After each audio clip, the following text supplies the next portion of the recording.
Chào tất cả quý vị các bạn đã đến với miền Tây Valley Food. Hôm nay mình sẽ chia sẻ cái món mì xào thập cẩm chay. Đây là cái thành phẩm của mình nè quý vị. Trông rất là ngon nha quý vị. Tàu hũ nè, ở ngoài giòn giòn, ở trong mềm mềm, thịt lát và rau củ cũng rất là tươi ngon quý vị. Này màu sắc cũng khá là đẹp nha quý vị. Món này để ăn chơi hay ăn vào những ngày cuối tuần cũng rất là hấp dẫn. Riêng cái sợi mì của mình đó quý vị, nó rất là dai, ngon và không bị dính lẫn nhau nha quý vị. Thì cái cách làm như thế nào thì mời tất cả quý vị và các bạn sẽ cùng vào bếp làm cùng mình nhé.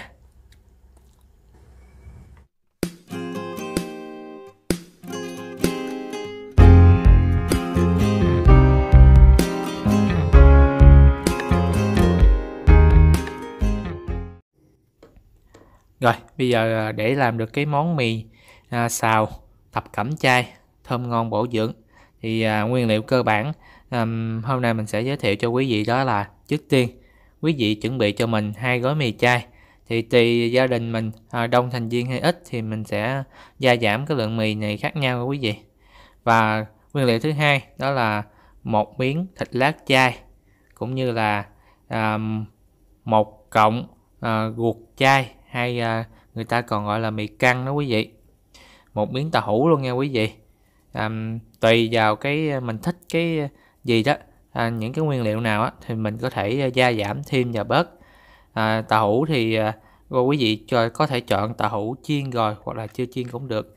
Bên cạnh đó thì mình có sử dụng thêm ở đây là khoảng 50g thịt bò lát chay nha quý vị. Và quý vị cũng chỉ chuẩn bị cho mình là một trái ớt nè, 2 trái tỏi và 2 củ hành luôn nha quý vị. Về rau củ thì bữa nay thì mình chỉ chuẩn bị đó là một củ cà rốt. Mình chỉ dùng một củ thôi quý vị. Một ít là vài cọng đậu que nha quý vị. Chừng khoảng 10 cọng đậu que là được. Và một số ngò cũng như là hành và 1/4 cái trái thơm hoặc trái khóm nha quý vị. Về các gia vị cần dùng quý vị có thể chuẩn bị cho mình một ít hạt nêm chay, đường, muối, bột ngọt, hạt tiêu. Và vì món xào nên các bạn dùng thêm cho mình một ít dầu hào nha quý vị. Thì bây giờ chúng ta sẽ chuẩn bị ha. Các bạn hãy bắt nồi nước cho sôi lên. Sau đó chúng ta cho 2 gói mì của mình vào. Quý vị trụng thật đều nha. Thì mì gói này để cho nó được dai ngon thì các bạn hãy nhớ là trụng cho mình gần khoảng 2 phút đến 3 phút nha quý vị. Đợi nước nó sôi rồi mình đậy là khoảng 2 phút 3 phút. Thì sau đó là mình sẽ vớt ra. Thì lúc này mì của mình nó sẽ rất là dai ngon. Nếu các bạn trụng nhanh quá thì mì nó sẽ bị cứng. Mà trụng nó lâu quá đi thì mì của mình nó sẽ bị bở quý vị. Nên quý vị chọn cái thời gian là khoảng từ 2 phút rưỡi đến 3 phút là vừa. Sau khi mà quý vị trụng xong thì quý vị đem vớt ra tô thì quý vị cho mình 1 muỗng dầu ăn vào, khoảng 1 muỗng thôi nha. Dầu ăn này nó sẽ giúp cho mì của mình nó sẽ không bị dính lại. Đó, lúc này các bạn hãy trộn đều lên. Đó, lúc này còn rất là nóng nha quý vị. Quý vị cho 1 muỗng dầu ăn vào và trộn đều như vậy cho mình, giúp mì của mình nó sẽ không dính lại nha quý vị. Thì sau khi mà xong thì chúng ta sẽ tiến hành chuẩn bị những cái rau củ cũng như là sắc tàu hũ nha quý vị. Đây, trước tiên thì tàu hũ quý vị sắc ra, vì không phải là món kho nên mình sẽ sắc dọc dài cho nó lúc mình chiên cũng như hay là mình trang trí cái đưa vô cái mì xào mình nó ngon thì quý vị hãy sắc xéo nha. Cái miếng dài gì nè, lúc mà mình chiên lên dòm nó cũng khá là đẹp mắt và nó cũng rất là ngon quý vị. Tại vì lúc này nó tạo thành những cái đường xéo xéo gì nè, chúng ta chiên lên mà mình sẽ không sắc đứt liền đâu nghe quý vị. Nó còn hơi dính dính lúc mình chiên ở ngoài nó sẽ còn cái độ giòn giòn và ở trong nó sẽ mềm mềm. Còn về mì căng hay là ruột heo chay thì quý vị sắc cho mình theo những cái miếng như nè. Đó, những khoanh như nè, giờ giống như là ruột heo nữa quý vị. Rồi mình chiên lên thì mình cũng rất là thơm ngon và hấp dẫn quý vị.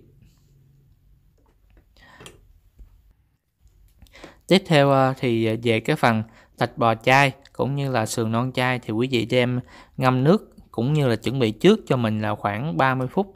Chúng ta đem ngâm nước, tại vì cái này chúng ta ngâm nước cho nó mềm rồi chúng ta mới sử dụng được. Sau khi quý vị ngâm nước rồi quý vị xả lại khoảng 2 đến 3 nước thì chúng ta sẽ vắt khô hết cái phần sườn non chay và thịt bò chay. Về cái phần sườn non chay để chúng ta chiên được giòn và ăn nó ngon với mì thì các bạn hãy xé cho mình ra thành những cái miếng nhỏ nha. Cái miếng càng nhỏ càng tốt, tại vì mình chiên ăn với mì á, nó giòn giòn, mì thì nó dai, ăn giòn giòn rất là ngon. Rồi bây giờ tiếp theo thì chúng ta sẽ tiến hành sắc rau củ nha quý vị. Trước tiên á, là mình sẽ sắc đậu que. Đậu que thì quý vị sắc cho mình thành những cái miếng xéo xéo dài dài nè. Khi mà mình sắc những miếng xéo xéo dài dài á, lúc mà mình xào á, nó sẽ rất là mau chín quý vị. Còn về cà rốt, các bạn có thể sắc theo những miếng dài hoặc là những cái miếng dài dài giống như đậu que, nhưng ở đây mình sẽ không sắc như vậy. Tại vì lúc này mình mua cà rốt của mình á, là những cái củ cà rốt nhỏ thôi, nên để cho nó đẹp mắt hơn thì các bạn hãy tạo thành một cái bông hoa đó. Chúng ta hãy tạo mình một cái khía khía gì nè, 5 khía nha quý vị. Thì chúng ta cắt ra sẽ tạo ra thành những cái bông hoa rất là đẹp. Lúc này mình trang trí lên một cái dĩa mì xào của mình đó, nó góp phần ngon mắt và ngon miệng, không chỉ ngon miệng mà còn ngon mắt nha quý vị. Và cái phần đuôi thì mình không tạo những cái đường khía để tạo bông hoa như vậy, mà mình sẽ cắt thành những cái miếng tròn vậy luôn nha quý vị, cho nó đa dạng màu sắc và phong phú. Còn về cái phần 1/4 gốc thơm thì quý vị sẽ cắt cho mình ra thành 4 phần và cắt ra thành những cái miếng nhỏ nhỏ vừa ăn. Thì cái màu vàng của thơm cũng như là cái màu đỏ của cà rốt, khi các bạn hòa trộn lại, nó tạo nên một cái dĩa mì của mình rất là đa dạng màu sắc và phong phú nha.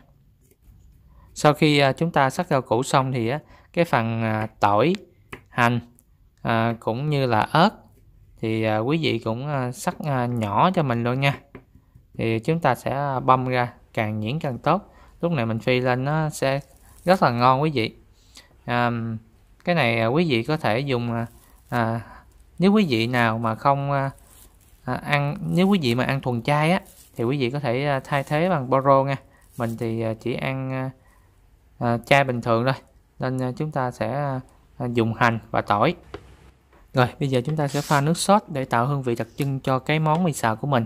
Đó là các bạn dùng cho mình 2 muỗng nước tương và 2 muỗng đường cát trắng.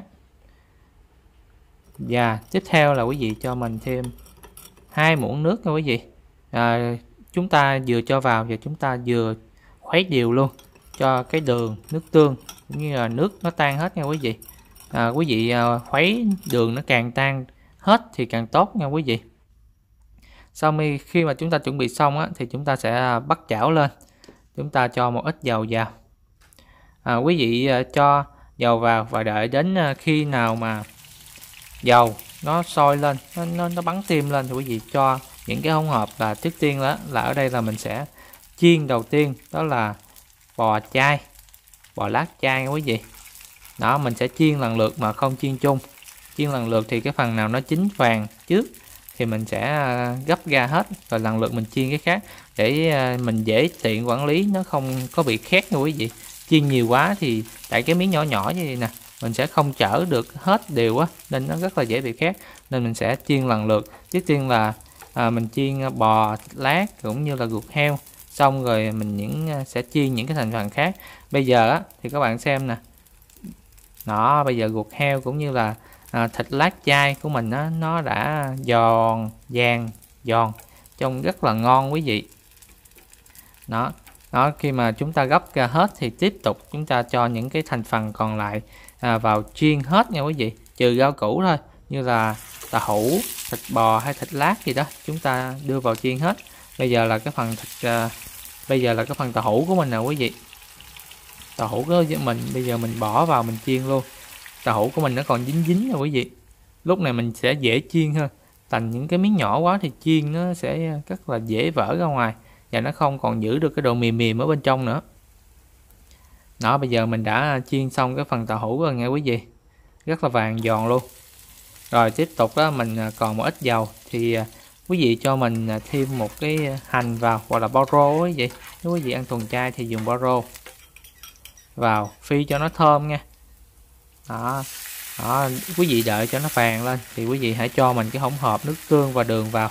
Thay vì mình phải một lát mình nêm nếm gia vị thì lúc này mình sử dụng cái hỗn hợp này luôn, chút xíu nữa thì nó cũng sẽ rất là ngon. Mình sẽ bớt cái phần nêm nếm gia vị lại, đến cái hỗn hợp mình nó sôi nó vàng lên. Đó, quý vị xem nè, nó tạo một cái hỗn hợp nó hơi sánh sánh chút xíu, màu vàng và rất là thơm quý vị. Chúng ta sẽ bỏ rau củ vào xào. Lúc này rau củ của mình á, nó tại vì những cái loại này á nó chín ngang ngang nhau thôi, mà món xào thì mình không thích cho nó chín quá nên mình bỏ vào hết một lượt luôn nha quý vị. Đó, lúc này rau củ của mình á, nó sẽ thấm được cái gia vị đó là nước tương. Đó, lúc này mình để lửa nhỏ thôi cho nó riu riu thôi. Nước tương mình nó cũng thấm vô hết cái phần rau củ của mình. Đó, quý vị xem nè, nó thấm vô hết, lúc mà mình ăn rất là ngon.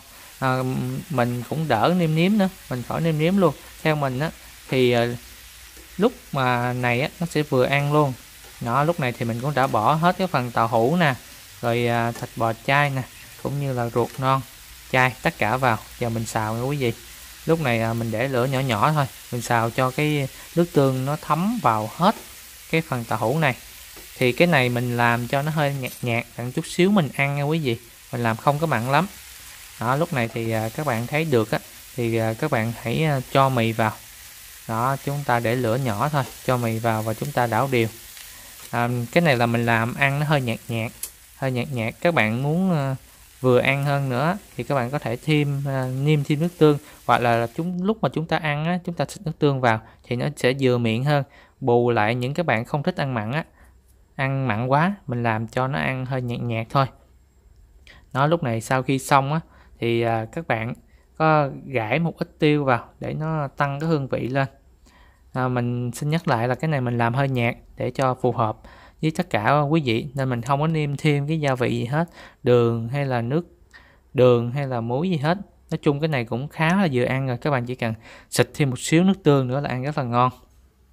Đó, bây giờ quý vị thấy nè, cái phần thịt lát nè, cũng như là sườn non chay, tàu hũ của mình đó, thấy vị nó lúc này nó rất là vừa ăn rồi quý vị, tại vì nó thấm đều cái phần nước tương á, nên rất là vừa ăn. Thì cái mì của mình để vô nữa, lúc này mình ăn cũng khá là ngon. Và sợi mì của mình lúc này á quý vị, các bạn thấy nè, nó rất là dai, nó không bị bở nè, kết hợp với rau củ rồi đó, đã tạo lại nên được một cái món chay ăn rất là thơm ngon hấp dẫn. Thì hôm nay mình xin chia sẻ một chút xíu về cái công thức làm cái món mì xào thập cẩm chay của mình. Xin chân thành cảm ơn tất cả quý bà con cô bác anh chị đã luôn xem video và ủng hộ. Nếu thích hãy ấn đăng ký để nhận được nhiều video mới hơn từ kênh miền Tây Valley Food của mình. Xin thân ái chào quý bà con cô bác anh chị và các bạn.